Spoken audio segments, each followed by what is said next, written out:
नमस्कार, मैं हूं आपके साथ वैशाली और आप देख रहे हैं गोरखपुरिया न्यूज चैनल।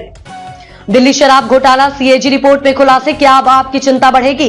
दिल्ली विधानसभा के सत्र के दूसरे दिन मंगलवार को एलजी के अभिभाषण के बाद मुख्यमंत्री रेखा गुप्ता ने विधानसभा में कथित शराब घोटाले से संबंधित सीएजी रिपोर्ट पेश की है। इस दौरान विपक्षी विधायकों ने एलजी के अभिभाषण के दौरान हंगामा किया है, जिसके बाद 22 विधायकों को सदन से निलंबित कर दिया गया है और फिर 21 विधायकों को 3 दिन के लिए निलंबित कर दिया गया है। इस स्थिति में सीएजी रिपोर्ट पर चर्चा विपक्ष के बिना की।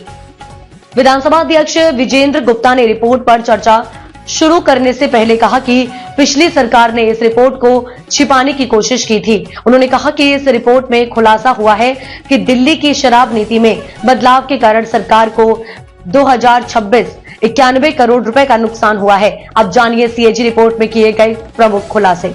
आर्थिक नुकसान।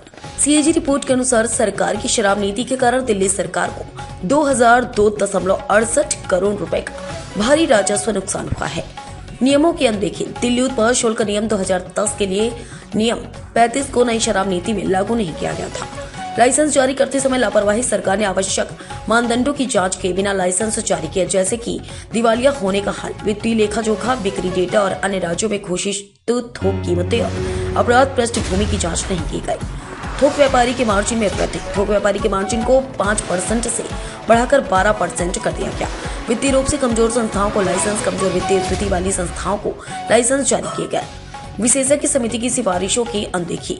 आप सरकार ने 2021-22 के उत्पाद शुल्क नीति को तैयार करते समय अपनी खुद की विशेषज्ञ समिति की सिफारिशों की अनदेखी की। नीति में पारदर्शिता की कमी। शराब नीति में पारदर्शिता का अभाव था। नीति के तहत एक आवेदनकर्ता को 54 शराब की दुकानें संचालित करने की अनुमति दी गई, जबकि पहले यह सीमा केवल 2 थी। अवैध शराब दुकानों का मामला। नई नीति के तहत 32 खुदरा क्षेत्रों में 849 दुकानें बनाई गई, लेकिन सिर्फ 22 निजी संस्थानों को लाइसेंस दिया गया। इसके अलावा इलाके में बिना आवश्यक अनुमोदन के शराब की दुकानें खोल दी गई, जैसे कि एमसीडी या डीडीए से स्वीकृति नहीं ली गई थी। लाइसेंस जारी करने में हेरफेर। सीएजी रिपोर्ट के अनुसार दिल्ली उत्पाद शुल्क विभाग ने L1 लाइसेंस धारियों को महंगी शराब के लिए अपनी खुद की मूल्य तय करने की अनुमति दी, जिससे मूल्य में हेरफेर हुआ। शराब तस्करी में विफलता। उत्पाद शुल्क खुफिया ब्यूरो EIB तस्करी के खिलाफ कोई ठोस कदम उठाने में विफल रहा। FIR विश्लेषण से पता चला कि कुछ क्षेत्रों में तस्करी का एक पैटर्न था, फिर भी सरकार ने कोई कार्रवाई नहीं की। अधिकारियों के खिलाफ कार्रवाई में विफलता।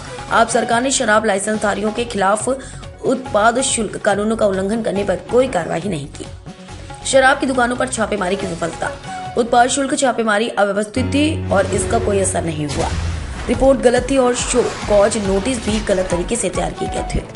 क्या अब सरकार की मुश्किलें बढ़ेंगी? सीएजी रिपोर्ट ने दिल्ली की शराब नीति के संबंध में कई गंभीर आरोप लगाए हैं। इस रिपोर्ट से स्पष्ट होता है कि शराब नीति में भारी लापरवाही और अनियमितताएं थी, जो सरकार की प्रतिष्ठा पर सवाल उठा सकती हैं। अब विपक्ष के लिए यह एक बड़ा मुद्दा बन सकता है और आप सरकार की मुश्किलें बढ़ सकती हैं। विपक्षी दल इस रिपोर्ट का इस्तेमाल आप सरकार के खिलाफ राजनीतिक हमले के रूप में कर सकते हैं, जिससे दिल्ली सरकार के लिए एक नई चुनौती खड़ी हो सकती है। रिपोर्ट के खुलासे से यह साफ है कि शराब नीति में न केवल वित्तीय नुकसान हुआ, बल्कि कई कानूनी और प्रशासनिक प्रक्रियाओं का उल्लंघन भी हुआ।